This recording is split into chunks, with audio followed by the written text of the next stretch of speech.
Hey guys, what's up everybody? It's your Manju bro. Bike with new video. ಇದೊಂದು crazy ಆಗಿರೋ location ಬಂದಿನಿ. Title ತಮ್ಮಲ್ಲಿ ನೋಡಿರ್ತೀರಾ. ನನ್ನ ಬೈಕ್ದು ಒಂದು 5 ತಿಂಗಳಾದ ನಾ ಬೈಕ್ ತಗೊಂಡು ಓನರ್ಶಿಪ್ ರಿವ್ಯೂ ಮಾಡೋಣ ಅಂತ ಅನ್ಕೊಂಡೆ ಇವತ್ತು. ನಂಗೆ ಸುಮಾರು ಜನ DM ಮಾಡ್ತಾ ಇದ್ರಲ್ಲ, ಬ್ರೋ ನಾನು KTM 250 ತಗೋಬೇಕು, ಇದ್ರದ್ದು ಹೇಳ್ರಿ ಹೆಂಗೆ ಬೈಕ್ ಚೆನ್ನಾಗಿತ್ತ ಎಂತ ಏನ್ ಕತೆ ಎಲ್ಲ ಹೇಳೋರು. ನನ್ನ ಪ್ರಕಾರ ನಂಗೆ ಏನ್ ಅನಿಸ್ತು 5 ತಿಂಗಳದ್ದು ಆ ರಿವ್ಯೂ ಕೊಡ್ತೀನಿ ಗಾಡಿದು. ಗಾಡಿ ಮಾತ್ರ ನೆಕ್ಸ್ಟ್ ಲೆವೆಲ್ ಆಗಿದ್ದಾಗಾಯ್ತು, ಮುಚ್ಚಾಲೆ ಬಾಯ್ಲಿ. ಗಾಡಿ ಜನ ಹೆಂಗ್ ತಿರುಗಿ ನೋಡ್ತಾರೆ ಅಂದ್ರೆ ಈ ಗಾಡಿ ಮೇಲೆ ನಾ ಕುತ್ಕೊಂಡು ಹೋಗೋದು ಜನ ತಿರುಗಿ ನೋಡ್ತಾರೋ ಇಲ್ಲ ಗಾಡಿ ನೋಡ್ತಾರೋ ಗೊತ್ತಿಲ್ಲ. ನೆಕ್ಸ್ಟ್ ಲೆವೆಲ್ ಮಾತ್ರ ಪಬ್ಲಿಕ್ ರಿಯಾಕ್ಷನ್ ಗಾಡಿಗೆ. ನಾನು ನೋಡಿಲ್ಲ ಗೈಸ್, ಇವಾಗ ಬ್ಯಾಡ್ ಎಕ್ಸ್ಪೀರಿಯನ್ಸ್ ಗಿಂತ ಫಸ್ಟ್ ನಂಗೆ ಏನ್ ಒಳ್ಳೆ ಎಕ್ಸ್ಪೀರಿಯನ್ಸ್ ಐತೆ ಅದನ್ನ ಹೇಳ್ತೀನಿ ನಿಮಗೆ. ಫಸ್ಟ್ ಇಂಜಿನ್ ಇಂದ ಸ್ಟಾರ್ಟ್ ಮಾಡೋಣ. ಇದು 250cc LC4C ಇಂಜಿನ್ ಬರೋದು. ಹಳೆ ಇಂಜಿನ್ ಅಲ್ಲ, ಇದು ಹೊಸ ಇಂಜಿನ್, ಕಂಪ್ಲೀಟ್ಲಿ ಬೇರೆನೆ. ಇದು 249cc ಬರೀತದೆ. ಆದ್ರೆ 250 ಅಂತ ಕೊಟ್ಟಾರ, ಇನ್ನೊಂದು CC ಎಂದ ಕಡಿಮೆ ಕೊಟ್ಟಾರ ಗೊತ್ತಿಲ್ಲ. ನಂಗೂ ಬೈಕ್ ಬಗ್ಗೆ ಅಷ್ಟೊಂದು ನಂಗೇನು ಗೊತ್ತಿಲ್ಲ. ನಂಗೆ ಬೈಕ್ ಬಗ್ಗೆ ಏನೋ ಗಾಡಿ ತಗೋಬೇಕು, ಆಫ್ ರೋಡ್ ಮಾಡ್ಬೇಕು, ಸಿಕ್ಕಾಪಟ್ಟೆ ಮಜಾ ಮಾಡ್ಬೇಕು ಗಾಡಿಗೆ. ನಾನಂತೂ ಇದಕ್ಕೆ ಯೋಚಿಸ್ಬಿಟ್ಟಿನಿ, ಎಷ್ಟೋ ಯೋಚಿನ ಅಂತ ನನ್ನ ಫಾಲೋವರ್ಸಿಗೆ ಗೊತ್ತು. ಅದ್ರಲ್ಲಿ ತಪ್ಪೇನಿದೆ? ಅದೇ ಇದೆಲ್ಲ ಈ ತರ ಯಾಸ ಮಾಡಿದಲ್ಲ ನಾವೇ. ಇವಾಗ ಫಸ್ಟ್ ಇಂಜಿನ್ ಅಂದ್ರೆ ಸ್ಮೂತ್ ಆಗಿ ಹೋಗಿದ್ ಮಾತ್ರ ಸಕ್ಕದಾಗೈತಿ. ಬಟ್ ಏನಂದ್ರೆ ನಂಗೆ ಅನ್ಸಿದಂದ್ರೆ ಒಂದು ಲೋ ಸ್ಪೀಡ್ RPM ಹೋಗ್ತಾ ಇರ್ಬೇಕಾದ್ರೆ 2ನೇ ಗೇರಾಗೆಲ್ಲ ಇದ್ರೆ ಏನ್ ಪ್ರಾಬ್ಲಮ್ ಇಲ್ಲ. ಲೋ ಸ್ಪೀಡ್ ಆಗಿ ಜಾಸ್ತಿ ಗೇರ್, ಒಂದು 4ನೇ ಗೇರ್ 5ನೇ ಗೇರ್ ಆ ತರ ಹೋಗ್ತಾ ಇದ್ರೆ ಒಂದು 20ಗೆ 25ಕ್ಕೆ ಜರ್ಕ್ ಹೊಡೆಯೋ ತರ ಫೀಲ್ ಆಗೈತೆ. ಆಮೇಲೆ ಸುಮಾರು ರಿವ್ಯೂಸ್ ನೋಡಿದಾಗ ಅವರು ಹಂಗೆ ಅಂದ್ರು, ಸ್ವಲ್ಪ ಜರ್ಕ್ ಹೊಡೆಯೋ ತರ ಫೀಲ್ ಆಗೈತೆ ಅಂತ. ಭಾವನಾತ್ಮಕವಾದ ಜೀವಿ ನಾನು. ಆಮೇಲೆ ಇನ್ನೊಂದು ಸ್ಪೆಷಲ್ ಏನಂದ್ರೆ, ಈಗ ಗೇರ್ ಹಾಕಿ, ಈಗ ಒಂದು 4ನೇ ಗೇರ್ ಹಾಕಿ ಬಿಟ್ಬಿಟ್ರೆ ಮುಗೀತು. ನಾವು ಎಕ್ಸ್ಲೇಟರ್ ಕೊಡೋದೇ ಬೇಡ, ಹಾಫ್ ಕ್ಲಚ್ ಮಾಡ್ಕಿತ ಹೋಗೋದು ಬೇಡ, ಎಂಥದ್ದು ಬೇಡ, ತಾನಾಗಿ ಅದ್ರ ಪಾಡಿಗೆ ಅದು ಹೋಗ್ತಾ ಇರ್ತೈತೆ ಅಷ್ಟೇ. ಈಗ 2ನೇ ಗೇರಾಗಿ ಎಷ್ಟು ಮಿನಿಮಮ್ ಹೋಗೈತೆ ಅಷ್ಟು, 4ನೇ ಗೇರಾಗಿ ಇಷ್ಟು, 6ನೇ ಗೇರಾಗಿ ಇಷ್ಟು, ಆ ಥರ ಒಂದು 40ರಾಗೆಲ್ಲ ಆರಾಮಾಗಿ ಪೀಸಾಗಿ ಕೈ ಬಿಡ್ಕೊಂಡು ಹೋಗ್ಬೋದು ಎಕ್ಸ್ಲೇಟರ್ ಕೊಡದೆ. ಅದೊಂದು ಇಷ್ಟ ಆಯ್ತು. ನಾನೇನು 250 ತಗೊಂಡೆ ಅಂದ್ರೆ, ನಾನು 390 ತಗೋಬೋದಿತ್ತು. ಬಟ್ ನನ್ನ ಲೈಫಾಗೆ ನಾನು 250cc ಓಡಿಸ್ತಾ ಇರೋದು ಫಸ್ಟ್ ಟೈಮು. ನಮ್ಮ ಅಪ್ಪಾಜಿ ಪ್ಲಾಟಿನಾ, ನಮ್ಮ ಅಣ್ಣನ ಸ್ಪೆಂಡರ್ ಎಲ್ಲ ಓಡಿಸಿ 100cc ಅಲ್ಲ ಒಂದೇ ಸಲ 390cc. ಇವಾಗಲೇ 390cc ಬೇಡ, ಫಸ್ಟ್ 250 ಇಂದ ಚಿಕ್ಕದಿಂದ ಆಮೇಲೆ ದೊಡ್ಡಕ್ಕೆ ಹೋಗೋಣ ಅಂತ. ಓದದ್ ಕಲರೆ ಅನ್ಎಜುಕೇಟೆಡ್ ಬಡೇತವ. ಅದಾದ್ಮೇಲೆ ಬಜೆಟ್ ಇನ್ನೂ ಒಂದು ಪ್ರಾಬ್ಲಮ್. ಒಂದೇ ಸಲ 5 ಲಕ್ಷದ ಎಷ್ಟು ಚಿಲ್ಲರೆ ಆಯ್ತು 390S. ಏನಕ್ಕೆ ಸುಮ್ಮನೆ ಅಷ್ಟೆಲ್ಲ ಇನ್ವೆಸ್ಟ್ ಮಾಡಿ ಮಾಡೋಣ ಅಂತ. 250 ಒಳ್ಳೆ ಪವರ್ ಇತ್ತು. ನನ್ನ ಫ್ರೆಂಡ್ ಒಂದಿತ್ತು 390, ಅದನ್ನೆಲ್ಲ ಓಡಿಸಿ ಸಿಕ್ಕಾಪಟ್ಟೆ ಪವರ್. ಆಮೇಲೆ ಮೈಲೇಜ್ ಅಷ್ಟಕ್ಕಷ್ಟೇ. ನಾವು ಹೋಗೋದು ಬೇರೆ, ಅಲ್ಲಿ ಇಲ್ಲಿ ದೂರ ಹೋಗ್ತಾ ಇರ್ತೀನಿ, ಆಫ್ ರೋಡ್ ಎಲ್ಲ ಮಾಡ್ತಾ ಇರ್ತೀನಿ. ಬಟ್ ನನಗೆ ಡೈಲಿ ಬೇಕಲ್ಲ ಬೈಕು. ಬಟ್ ಡೈಲಿ ಯೂಸಿಗೆ 390 ನನ್ನ ಪ್ರಕಾರ ಸಿಕ್ಕಾಪಟ್ಟೆ ಕುಡಿದಿದೆ ಅದು. ಅಯ್ಯೋ, ದುರ್ಬೀಜ್ ಕುಟ್ಟಿದ ದುರಾಂಕಾರದ ದುರಾಭಿಮಾನದ ದುಸ್ಸಹವಾಸದ ನನ್ನ ಮಗನ ಇಲ್ಲಿದ್ದೀರಾ ನೀನು? ಈಗ ನನ್ನ ಗಾಡಿನ ಮೈಲೇಜ್ ಎಷ್ಟು ಕೊಡ್ತಿದ್ದೆ ಅಂದ್ರೆ, ಒಂದು ಅವರೇಜ್ ಒಂದು ಹೈವೇ ಹೋಗ್ತಾ ಇದೀವಿ ಅಂದ್ರೆ ಒಂದು 30, 32, 33 ಕೊಡ್ತೈತಿ ಹೈವೇದಾಗೆ. ಅದೇ ನಾವು ಇಲ್ಲಿ ನಾರ್ಮಲ್ ನಮ್ಮ ಹಳ್ಳಿ ಕಡೆ ಎಲ್ಲ ಹೊಡಿತು ಅಂದ್ರೆ, ನಮ್ಮ ಊರಾಗೆಲ್ಲ ಹೊಡಿತು ಅಂದ್ರೆ, ನಮ್ಮೂರಾಗೆಲ್ಲ ಗೊತ್ತಲ್ಲ ಡಿಂಗಿ ರೋಡು, ಅಲ್ಲೆಲ್ಲ ಹೊಡಿತೀವಿ ಅಂದ್ರೆ ಏನೊಂದು 28 ಕೊಟ್ರೆ ಹೆಚ್ಚು. ಅದೇ 390 ಎಲ್ಲ ಆಗ್ಬಿಟ್ರೆ 20, 22, 23 ಎಲ್ಲ ಕೊಡ್ತಿದ್ದೆ. ಸುಮ್ಮನೆ ಅದೇನಂದ್ರೆ ಮೇಂಟೆನೆನ್ಸ್ ಕಷ್ಟ. ಸುಮ್ಮನೆ ಬೈಕ್ ತಂದು ನಾವು ಮನೆ ನಿಲ್ಸೋದಕ್ಕೋ, ಬೈಕ್ ತಂದು ಈ ತರ ಅಡ್ಡಾಡೋದಕ್ಕೋ ಭಾರಿ ಡಿಫ್ರೆನ್ಸ್ ಇರ್ತೈತೆ. ಅದಾದ್ಮೇಲೆ ಗಾಡಿಗೆ ಎಷ್ಟು ಬಿತ್ತು ಅಂದ್ರೆ, ನಾ ತಗೋಬೇಕಾರೆ ಕರೆಕ್ಟ್ ನಾ ಪೇ ಮಾಡಿದ್ವಿ 3,11,000 ಎಲ್ಲದು ಸೇರಿ ಟೋಟಲ್. ಇಡೀ ಗಾಡಿದು ಇನ್ಸೂರೆನ್ಸ್ ಅದು ಇದು ಎಲ್ಲ ಸೇರಿ 3,11,000. ಇವಾಗ ಎಷ್ಟಾಯ್ತೋ ಗೊತ್ತಿಲ್ಲ ಅದು. ಅದಾದ್ಮೇಲೆ ಬರೋದಾದ್ರೆ ಹೀಟಿಂಗ್ ಇಶ್ಯೂ. ನಾನು ಬೆಂಗಳೂರು ಹೋಗಿದ್ದೆ, ಟ್ರಾಫಿಕ್ ಆಗೋ ಇದು ಮಾಡೀನಿ, ಶಿವಮೊಗ್ಗ, ಬೆಂಗಳೂರು. ಹೀಟಿಂಗ್ ಇಶ್ಯೂ ಅಷ್ಟೆಲ್ಲ ಬರೋದೇ ಇಲ್ಲ. ಸಿಕ್ಕಾಪಟ್ಟೆ ಆಫ್ ರೋಡ್. ಈಗ ಒಂದು ಗಂಟೆ ಗಟ್ಟಲೆ ಏನಾದ್ರು, ಒಂದು ಅರ್ಧ ಗಂಟೆ, ಮುಕ್ಕಾಲು ಗಂಟೆ ಏನಾದ್ರು ಆಫ್ ರೋಡ್ ಮಾಡ್ತೀವಿ ಅಂದ್ರೆ, ಆಫ್ ರೋಡ್ ಮಾಡಿ ಸ್ಲೋ ಹೋಗ್ತಾ ಇದ್ದೀವಿ ಅಂದ್ರೆ ಆವಾಗ ಹೀಟ್ ಹೊಡಿತೈತಿ. ಮತ್ತು ನಾವು ಸ್ಪೀಡ್ ಹೋಗ್ತಾ ಇದ್ರೆ ಒಂಚೂರು ಹೀಟ್ ಹೊಡೆಯೋದಿಲ್ಲ. ಆಮೇಲೆ ಟ್ರಾಫಿಕ್ ಹೋಗೋ ಅಷ್ಟೇ, ಟ್ರಾಫಿಕ್ ಏನಾದ್ರು ಸ್ಲೋ ಮೂವ್ ಆಗ್ತಾ ಇದ್ರೆ ಅವಾಗ ಹೀಟ್ ಸ್ವಲ್ಪ ಹೊಡಿತೈತಿ ಅಷ್ಟೇ. ಅದಾದ್ಮೇಲೆ ವೈಬ್ರೇಷನ್ 390 ಸಿಕ್ಕಾಪಟ್ಟೆ ವೈಬ್ರೇಷನ್ ಐತೆ, ಒಂದ್ ಸ್ವಲ್ಪ ಕರುಣೆ ಇರ್ಲಿ. ಬಟ್ 250ಗೆ ಅಷ್ಟಕ್ಕಷ್ಟೇ ವೈಬ್ರೇಷನ್. ನಂಗೆ ಅನಿಸ್ತಂಗೆ ಆ ಥರ ಏನಿಲ್ಲ. ಇಲ್ಲಿ ಹೆಡ್ಲೈಟ್ ಹತ್ರ ಹೈ RPM ಆಗಿ ಒಂದು 5,000 ಇಂದ 6,000 ಜಂಪ್ ಆಗ್ಬೇಕಾದ್ರೆ ಗಿರ್ ಅಂತ ಹೇಳಿ ಬದೀತದೆ. ಅದು ಅಷ್ಟಕ್ಕಷ್ಟೇ, ಅದು ಜಾಸ್ತಿ ಕಿರಿಕಿರಿ ಕೊಡೋದಿಲ್ಲ. ಅದಾದ್ಮೇಲೆ ಇಲ್ಲಿ ಕಾಲು ಹಿಡ್ಕೊಂಡಲ್ಲಿ ಒಂದು ಸ್ವಲ್ಪ ವೈಬ್ರೇಷನ್ ಐತೆ ಅಷ್ಟೇ, ಅಂತ ಹೇಳಷ್ಟು ವೈಬ್ರೇಷನ್ ಐತೆ ಅಂತ ಏನು ಹೇಳೋದಿಲ್ಲ. ಒಂದು 120 ಮೇಲೆಲ್ಲ ಸೊ ಹೋದ್ರೆ ಮಿರರ್ ಆಗಿ ಹಿಂದ್ಗಡೆ ಯಾರು ಬಂದ್ರು ಕಾಣೋದಿಲ್ಲ. ಅದಾದ್ಮೇಲೆ ಸ್ಪೀಡ್ ಏನಂದ್ರೆ, ವಿಂಡ್ಶೀಲ್ಡ್ ಇರೋದಕ್ಕಾಗಿ ನಾವು ಒಂದು 80 ಹೋಗಿದ್ದು ಗೊತ್ತೇ ಆಗೋದಿಲ್ಲ. ನಾವೇನೋ ಒಂದು 40 ಇದೀವನ ಅಂತ ಅನ್ಸುತ್ತೆ, ಬಟ್ 80 ಹೋಗ್ತಾ ಇರ್ತೀವಿ. 80 ಗೊತ್ತೇ ಆಗೋದಿಲ್ಲ. ಸ್ಪೀಡ್ ಅಂದ್ರೆ ವಿಂಡ್ಶೀಲ್ಡ್ ಐತಲ್ಲ ಅದಕ್ಕಾಗಿ ತಡಿದೈತಿ. ಅದಾದ್ಮೇಲೆ ಇದ್ರ ಮೇಲೆ ಇನ್ನೊಂದು ವಿಂಡ್ಶೀಲ್ಡ್ ಹೋಯ್ತು, ಒಂದು ಇಷ್ಟೈಟು, ಅದನ್ನು ಹಾಕ್ಸ್ಬೇಕು. ಅದನ್ನ ಹಾಕ್ಸಿದ್ರೆ ಮಾತ್ರ ನೆಕ್ಸ್ಟ್ ಲೆವೆಲ್ ಸಕ್ಕದಾಗೈತೆ. 100 ಎಲ್ಲ ಆರಾಮಾಗಿ ಕ್ರೂಸ್ ಮಾಡ್ಕಿತ ಹೋಗ್ಬೋದು, 120 ಆರಾಮಾಗಿ ಕ್ರೂಸ್ ಮಾಡ್ಬೋದು.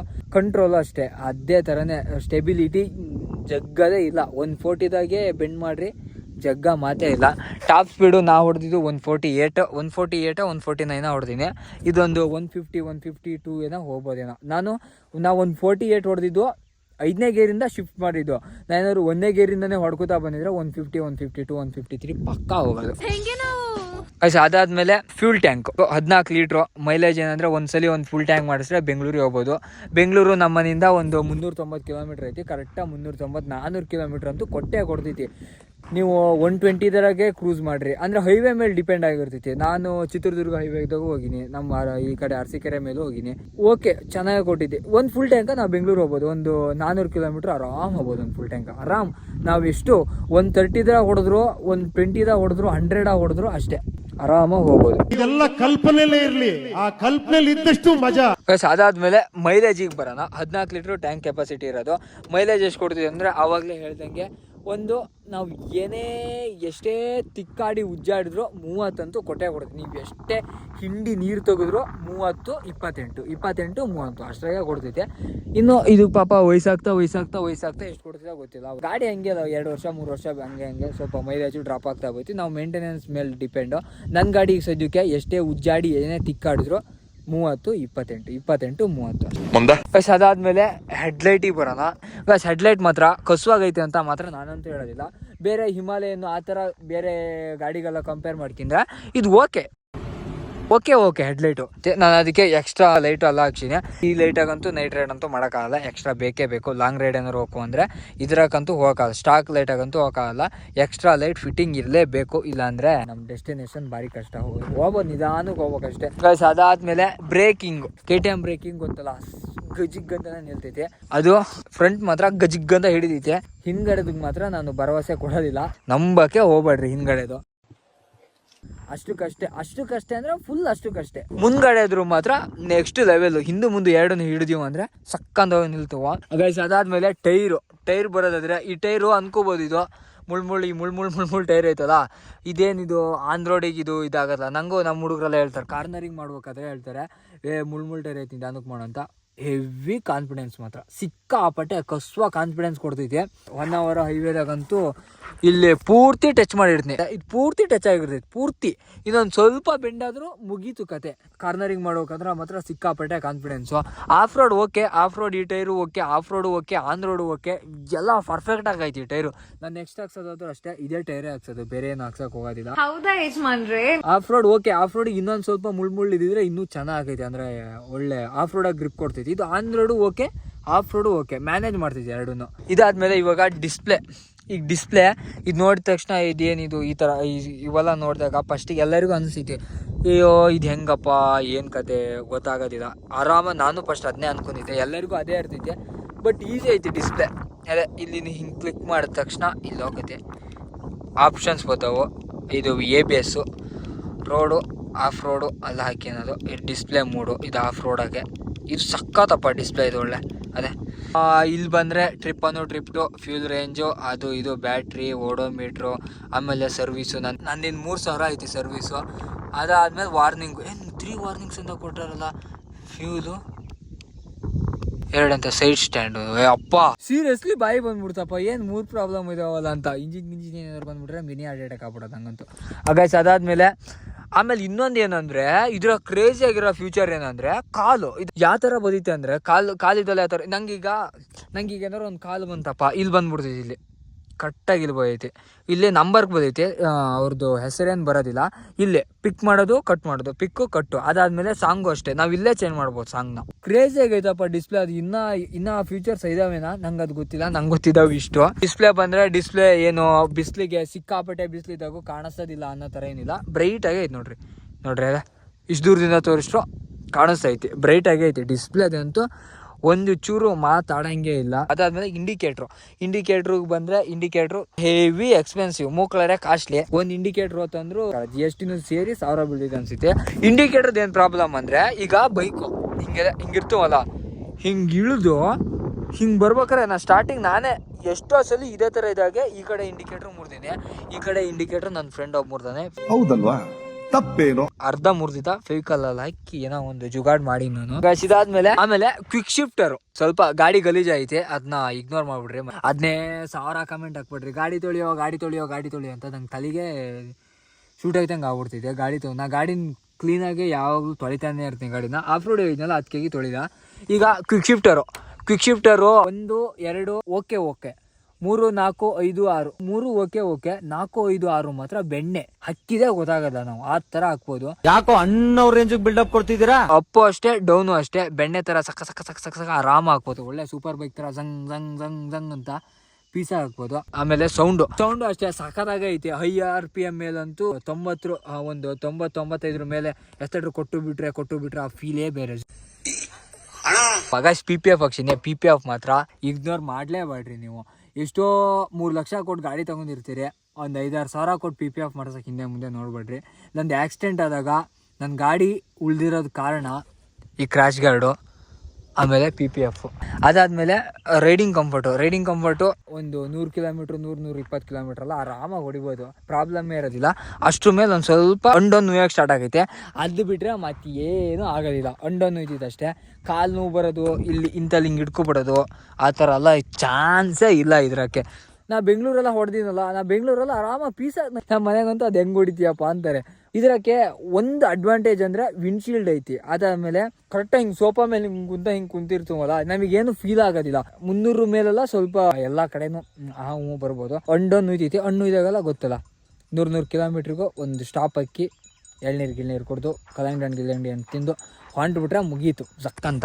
ಅದಾದಮೇಲೆ ಹಿಂದ್ಗಡೆ ಪಿಲಿಯನ್ ಪಾಪ ಇಲ್ಲಿ ಕುಂಡ್ರಿಗೆ ಮಾತ್ರ ನಾ ಭರವಸೆ ಕೊಡೋದಿಲ್ಲ. ನಿಮ್ಮದು ಅಂಡು ಬ್ಯಾಕು ಕಾಲು ಭುಜ ಎಲ್ಲ ಕಿತ್ಕು ಬಿದ್ದೋಗೋದಂತೂ ಗ್ಯಾರಂಟಿ. ನಾನಂತೂ ಹಿಂದ್ಗಡೆ ಕುಂಡ್ರಕ್ಕಂತೂ ಇಷ್ಟಪಡೋದಿಲ್ಲ.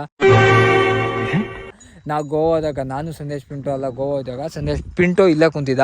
ಅದು ಹೆಂಗೆ ಕುಂತಿದ್ದ ದೇವರಿಗೆ ಗೊತ್ತಪ್ಪ, ಬೆಳಗಿಂದ ಸಂಜೆ ತನಕ. ಅದಾದಮೇಲೆ ಗೋವಾ ಹೋದ್ಮೇಲೆ ನಾ ಗಾಡಿ ಓಡಿಸಲ್ಲ, ಅವನೇ ಓಡಿಸ್ದೆ. ನಾನು ಓಡಿಸಿದ್ದೆ, ಅವನು ಓಡಿಸಿದ್ದೆ. ಆದರೆ ಅವನೇ ಜಾಸ್ತಿ ಓಡಿಸಿದ್ದೆ, ಅವನಿಗೆ ಕೊಟ್ಟಿದ್ದೆ ನಾನು ಹೊಡಿ ಅಂತ. ಒಂದು ಪ್ಲೇಸಿಗೆ ಹೋಗ್ಬೇಕಿತ್ತು, ಎಷ್ಟೋ 40-50 ಕಿಲೋಮೀಟ್ರ್ ಇತ್ತು. 50 ಕಿಲೋಮೀಟ್ರ್ ಕುಂಡ್ರಾಕಾಗಲ್ಲ ನಂಗೆ ಇದಕ್ಕೆ. ಅಂದರೆ ಹಿಂಗೆ ಕರೆಕ್ಟಾಗಿ ಇದೇನಂದರೆ ಇಲ್ಲಿ ಕರೆಕ್ಟಾಗಿ ಈ ಕಡೆ ಹಿಂಗೆ ಬೈತಲ್ಲ, ಅವಾಗ ಕಾಲು ಹಿಂಗೆ ನೆಟ್ಟೋಕಿಂದ ಕೂತ್ಕೋಬೇಕಲ್ಲ, ನಂಗೆ ಒಂದು ಸ್ವಲ್ಪ ಕಾಲು ನೋವು ಬರೋದು. ಅದೇನಂದರೆ ಇದು ಹಿಂಗಡೆ ಬರ್ತಾ ಸಣ್ಣ ಬದೀತಲ್ಲ, ದೊಡ್ಡ ಹಂಡಿದ್ದರಿಗೆ ಕುಂಡ್ರಕ್ಕೆ ಭಾರಿ ಕಷ್ಟ. ಆಮೇಲೆ ಬೇರೆ ಬೈಕಿಗೆ ಕಂಪೇರ್ ಮಾಡಿ ಹಿಮಾಲಯನ್ನೆಲ್ಲ ಹಿಂದ್ಗಡೆ ಪಿಲಿಯನ್ ಸಿಗಲ್ಲ, ಒಳ್ಳೆ ಕಂಫರ್ಟ್ ಇರ್ತೈತೆ. ಇದು ಸ್ವಲ್ಪ ಕಂಫರ್ಟು ಸ್ವಲ್ಪ ಭಾರಿ ಕಷ್ಟ. ಇದು ಅಂದರೆ ಮುಂದ್ಗಡೆ ಮಾತಾಡಂಗಿಲ್ಲ, ಹಿಂದ್ಗಡೆ ಒಂದು ಸ್ವಲ್ಪ ಕಷ್ಟ. ಅದಾದಮೇಲೆ ಇದ್ರದ್ದು ನಿಮಗೊಂದು ಸ್ಪೆಷಲ್ ವಿಶೇಷತೆ ಹೇಳ್ತೀನಿ ನೋಡ್ರಿ. ಈಗ KTM ಅಂತ ಬರ್ದಿತ್ತಪ್ಪ. ಇವಾಗ ಇಲ್ಲಿ ಯಾವನಾದ್ರೂ ಒಬ್ಬ ನನ್ನ ಮಗ ಸ್ಕ್ರ್ಯಾಚ್ ಮಾಡಿದೆ ಅಂದ್ಕೊಳ್ರಿ. ಸ್ಕ್ರ್ಯಾಚ್ ಮಾಡಿದಾಗ ಬಿಳೆಪಟ್ಟಿ ಕಾಣಿಸ್ತೈತೆ ಅಂದ್ಕೊಂಡಿರ್ತೀರಿ, ಬಟ್ ಬಿಳೆಪಟ್ಟಿ ಕಾಣಿಸೋದಿಲ್ಲ.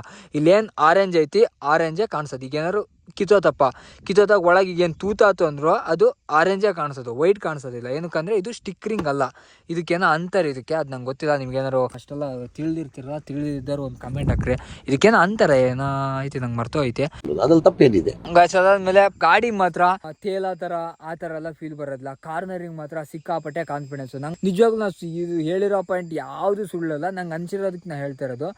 ನೀವು ತಗೊಳ್ರಿ, ನಾನು ಇದನ್ನೇನು ಪ್ರಮೋಟ್ ಮಾಡ್ತಾರೆ, ನೀವು ಇದೇ ಬೈಕೇ ತಗೋಬೇಕು. ನೀವು ಇದು ಬಿಟ್ಟರೆ ಬೇರೆ ಯಾವುದೂ ತಗೋಬಾರ್ದು, ಹಿಮಾಲಯನ್ ತಗೋಬಾರ್ದು, ಎಕ್ಸ್ಪಲ್ಸ್ ತಗೋಬಾರ್ದು, ಇದನ್ನೇ ತಗೋಬೇಕು ಅಂತ ನಾನು ಏನು ಹೇಳ್ತಾ ಇಲ್ಲ. ನಂಗೆ ಅನ್ಸಿರೋದು ಹೇಳ್ತಾ ಇರೋದು, ಸಿಕ್ಕಾಪಟ್ಟೆ ಕಾನ್ಫಿಡೆನ್ಸು. ಏನಂದರೆ ಫಸ್ಟು ನೀವು ಗಾಡಿ ತಗೋತೀರ, ಇನ್ವೆಸ್ಟ್ ಮಾಡ್ತೀರಲ್ಲ ಗುರು. ಈಗ ಒಂದು 3 ಲಕ್ಷ ಇನ್ವೆಸ್ಟ್ ಮಾಡ್ತೀರಿ, 3 ಲಕ್ಷ ಆಗ್ಬೋದು, ಇಲ್ಲ 3.5 ಲಕ್ಷ 4 ಲಕ್ಷ. ನೀವು 390 ತಗೋಬೇಕಂದ್ರೆ 5 ಲಕ್ಷ ತನಕನೂ ಹೋಗೈತಿ. ಇಷ್ಟು ತಗೋತೀರಂದ್ರೆ ಅದು ನಿಮಗೆ ಯಾವ ಥರ ಯೂಸ್ ಆಗೈತಿ ಅದ್ರ ಡಿಪೆಂಡ್ ಮೇಲೆ ನೀವು ತಗೋಬೇಕು. ನೀವು ಅಡ್ವೆಂಚರ್ ತಗೊಂಡು ಮನೆ ನಿಲ್ಲಿಸ್ತೀರಿ ಅಂದರೆ ಗಾಡಿ ತಕ್ಕನಕ್ಕೆ ಹೋಗ್ಬೇಡ್ರಿ. ಸುಮ್ಮನೆ ಅಡ್ವೆಂಚರಿಗೂ ಒಂದು ಬೆಲೆನೇ ಇರೋದಿಲ್ಲ. ನನ್ನ ಪ್ರಕಾರ ನೀವು ಇದನ್ನ ತಗೋತೀರಂದ್ರೆ ನಿಮಗೆ ಸಿಟಿ ರೈಡು ಮಾಡ್ಬೋದು, ಕಾಲೇಜಿಗೂ ಹೋಗ್ಬೋದು, ಆಚೆನೂ ತಗೋಬೋದು, ಪ್ರಾಬ್ಲಮ್ಮೇ ಇಲ್ಲ. ನಮ್ಮ ಕಡೆ ರೋಡಿಗಂತೂ ಹೇಳಿ ಮಾಡ್ಸಿರೋ ಗಾಡಿ. ಬಟ್ ಕುಡಿಯೋ ಸ್ವಲ್ಪ ಗಟ ನೀರು ಕುಡ್ದಂಗೆ ಕುಡಿದೈತೆ. ಅಪ್ಪನ ದುಡ್ಡು ಇಲ್ಲ ನಿಮ್ಮ ದುಡ್ಡು ಜಾಸ್ತಿ ಇದ್ರೆ ಓಕೆ. ಲಾಂಗ್ ರೈಡು ಅಷ್ಟೇ, ಹೇಳಿ ಮಾಡ್ಸಿದ ಗಾಡಿ ಲಾಂಗ್ ರೈಡ್ಗೂ ಓಕೆ. ಆಫ್ ರೋಡು ಸಕರ ಮಾಡ್ಬೋದು. ಅಲ್ಲಿ ಅಂಗಡಿ ಹೋಗಕ್ಕೆ, ಈ ಅಂಗಡಿ ಹೋಗಕ್ಕೆ, ಮನೆಗೆ ಸಾಮಾನು ತರಕ್ಕೆ ಹೋಗಕ್ಕೂ ಅಡ್ಡಿಲ್ಲ ಗಾಡಿ.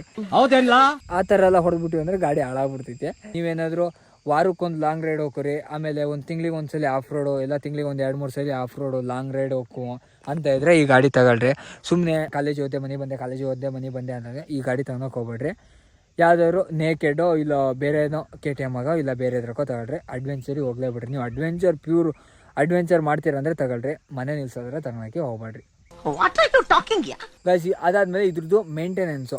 ಮೇಂಟೆನೆನ್ಸ್ ಅಂದರೆ ನಂದು ಫಸ್ಟ್ ಸರ್ವಿಸ್ ಎಷ್ಟೋ ಆಯ್ತು 1000 ಎಷ್ಟೋ ಚಿಲ್ಲರೆ ಆಯ್ತು, ಸೆಕೆಂಡ್ ಸರ್ವಿಸು 2000 ಚಿಲ್ಲರೆ ಆಯ್ತು, ಮೂರನೇ ಸರ್ವಿಸು 2000 ಚಿಲ್ಲರೆ ಆಯ್ತು, 2500 ಚಿಲ್ಲರೆನ ಇಷ್ಟ ಆಯ್ತು, ನಾಲ್ಕನೇ ಸರ್ವಿಸು ಜಾಸ್ತಿ ಆಗಿದೆ ಅಂತ ಅನಿಸುತ್ತೆ. ಮೇಂಟೆನೆನ್ಸ್ ನನ್ನ ಪ್ರಕಾರ ಮಾಡ್ಬೋದು. ಮೇಂಟೆನೆನ್ಸ್ ಎಲ್ಲ ಮೇಂಟೆನೆನ್ಸ್ ಕಷ್ಟ, KTM ಮೇಂಟೆನೆನ್ಸ್ ಕಷ್ಟ ಅಂದರೆ ಎಲ್ಲ ಹೇಳ್ತಾರೆ ಮೇಂಟೆನೆನ್ಸ್ ಕಷ್ಟ ಆಗೈತೆ ಅಂತ. ಮೇಂಟೆನೆನ್ಸ್ ಮಾಡ್ಬೋದು, ಬಟ್ ಪೆಟ್ರೋಲ್ ಹಾಕ್ಸೋದ್ರ ಮೇಲೆ ಡಿಪೆಂಡು.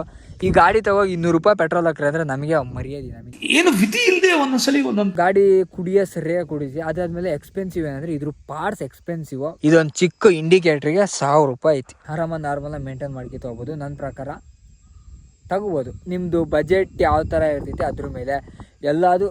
ನಾನು ಹೇಳೋದ ಪ್ರಕಾರ ಏನಂದರೆ, ನೀವೇನು ಸ್ಟೂಡೆಂಟ್ ಆಗಿದ್ರೋ ಏನೋ ಒಂದು ತಗೋತಾ ಇದ್ರೋ, ಫಸ್ಟು ನಿಮ್ಮ ಹತ್ರ KTM ಗಾಡಿ ಇದ್ದರೆ 390cc ಹೋಗ್ರಿ, 390 890 ಹೋಗ್ರಿ, ಅದಾದಮೇಲೆ 1290 ಹೋಗ್ರಿ, ಬೇಜಾರಿಲ್ಲ. ಒಂದೇ ಸಲಿನೇ 390 ಆ ಥರನ ತಗೋನಕ್ಕೆ ಹೋಗ್ಬೇಡ್ರಿ. 250 ಸ್ಟಾರ್ಟ್ ಮಾಡಿರಿ.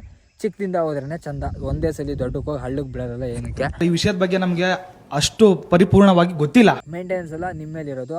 ಬಟ್ ಪೆಟ್ರೋಲು ಜಾಸ್ತಿ ಕೊಡೋದೈತೆ. ಮೇಂಟೆನೆನ್ಸ್ ಸ್ವಲ್ಪ ಅಂದರೆ ಅಷ್ಟು ಚೀಪ್ ಅಂತ ನಾನು ಹೇಳ್ತಿಲ್ಲ.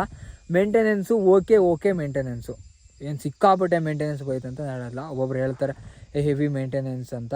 ಅದಾದಮೇಲೆ ಗಾಡಿ ಪಾರ್ಟ್ಸ್ ಎಲ್ಲ ಕಾಸ್ಟ್ಲಿ. ಜಸ್ಟ್ ಇದೊಂದು ವಿಂಡ್ಶೀಲ್ಡಿಗೆ 2200 ಅಷ್ಟೇ ಚಿಲ್ಲರೆ ಐತಿ. ನಾನು ಅಷ್ಟೇ ಪೇ ಮಾಡಿದೆ. ನಂದು ಆಕ್ಸಿಡೆಂಟ್ ಆದಾಗ 12,000 ಅಷ್ಟು ಆಯಿತು ಖರ್ಚು. ಈ ಮುಂದ್ಗಡೆ T-Strom ಬೆಂಡ್ ಆಯಿತು, ಇದು ಆಯಿತು, ವಿಂಡ್ಶೀಲ್ಡ್ ಹೋಗಿತ್ತು. ಆಮೇಲೆ ಅದು ಇದು ಹಾಳುಮುಳು ಸಣ್ಣ ಪುಟ್ಟ ಅಂದರೆ ಮತ್ತೇನಿಲ್ಲ. ಮೇನ್ ಹೋಗಿದ್ದಂದರೆ ಆ ಮುಂದ್ಗಡೆ ವಿಂಡ್ಶೀಲ್ಡು, ಅದಾದಮೇಲೆ T-Strom, ಅದಾದಮೇಲೆ ಬ್ರೇಕ್ ಲಿವರು, ಇಂಡಿಕೇಟ್ರು, ಅದು ಇದು ಹಾಳುಮುಳೆಲ್ಲ ಹೋಗಿತ್ತು. ಅವಕ್ಕೆ 12,000 ಅಷ್ಟು ಆಯಿತು. Indicator Hassan KTM ಶೋರೂಮಿಂದ ತಂದುಕೊಟ್ಟಿದ್ದು. ನಾನು ಒಂದು ಸ್ಟೋರಿ ಹಾಕಿದೆ. ಸ್ಟೋರಿ ಹಾಕಿದಾಗ ಅದೇ ನಂಗೆ ಈ ಥರ ಹಾಸನದವ್ರು ಯಾರು ಇದ್ದರೆ ಮೆಸೇಜ್ ಮಾಡಿರಿ ಅಂತ. ಅವಾಗೊಬ್ಬರು ನನ್ನ ಫಾಲೋವರ್ ಒಬ್ಬರು ಹಾಕಿ ಪಾಪ KTM ಶೋರೂಮಿಗೆ ಹೋಗಿ KTM ಶೋರೂಮಿಗೆ ಹೋಗಿ ಅಲ್ಲಿಗೆ ಅವ್ರ ಕಡೆಯಿಂದ ಅಲ್ಲಿಂದ ಹಾಕ್ಸಿದೆ. ಅಂದರೆ ಇಲ್ಲಿ ಇರಲಾಯಿತು, ತುಮಕೂರು, ಬೆಂಗಳೂರು, ಮೈಸೂರು ಎಲ್ಲೂ ಇಲ್ಲ ಅಂತ ಹೇಳಿದ್ರು. ಅದಕ್ಕಾಗಿ ಹಾಸನದಾಗಿ ಐತಿ ಅಂತ ಗೊತ್ತಾಯ್ತು. ಹಾಸನಾಗ ಐತಿ ಅಂತ ಗೊತ್ತಾದಾಗ ಸ್ಟೋರಿ ಹಾಕ್ತಿ. ಅವಾಗ ನನ್ನ ಫಾಲೋವರ್ಸ್ ಒಬ್ಬರು ಪಾಪ ಹೆಲ್ಪ್ ಮಾಡಿದ್ರು. ಅವ್ರ ಹೆಸರು ಏನೋ ಆಯ್ತು, ಹಂಗೆ ಅವ್ರ ಹೆಸರು ಮರ್ತು ಐತಿ. ಹಾಸನದಾಗ ಮಾತ್ರ ಅವ್ರು ಪಕ್ಕ ಮೀಟಾಗಿ ಹಾಕಿನಿ. ಅದಾದಮೇಲೆ KTM ಶೋರೂಮಾಗೂ ನನ್ನ ಫಾಲೋವರ್ಸ್ ಒಬ್ಬರು ಇದ್ದರು. ಅವ್ರ ಕಡೆಯೂ ತುಂಬ ಹೆಲ್ಪ್ ಆಯಿತು. ಯಾರು ಈ ವಿಡಿಯೋ ಏನಾದ್ರು ನೋಡ್ತಾ ಇದ್ರೆ thank you so much bro ಕೊಟ್ಟಿದ್ದಕ್ಕೆ. ನನ್ನ ಪ್ರಕಾರ ಗೈಸ್, ನೀವು ತಗೊಂಡ್ರೆ, ನೀವು ಕಾಲೇಜ್ ಸ್ಟೂಡೆಂಟ್ ಆದರೆ ಅಡ್ವೆಂಚರು ಹುಚ್ಚಿದ್ರೆ ತಗೊಳ್ರಿ. ನೆಕ್ಸ್ಟ್ ಲೆವೆಲ್ ಗಾಡಿ ಮಾತ್ರ. ಮೇಂಟೆನೆನ್ಸು ಆರಾಮಾಗಿ ಮಾಡ್ಕೊತ ಹೋಗ್ಬೋದು. ಮೇಂಟೆನೆನ್ಸ್ ದೊಡ್ಡ ಮ್ಯಾಟ್ರೇ ಅಲ್ಲ. ಈ ಏಜ್, ಈ ಲೈಫಾಗಿ ಈ ಇದ್ರಾಗ ಹೊಡಿತಾ ಮತ್ತು ಯಾವಾಗ ಹೊಡಿತೀರಿ ಗಾಡಿನ? ಇರೋದೊಂದು ಜೀವನ ಯಾವಾಗ ಅಂತ ಗೊತ್ತಿಲ್ಲ.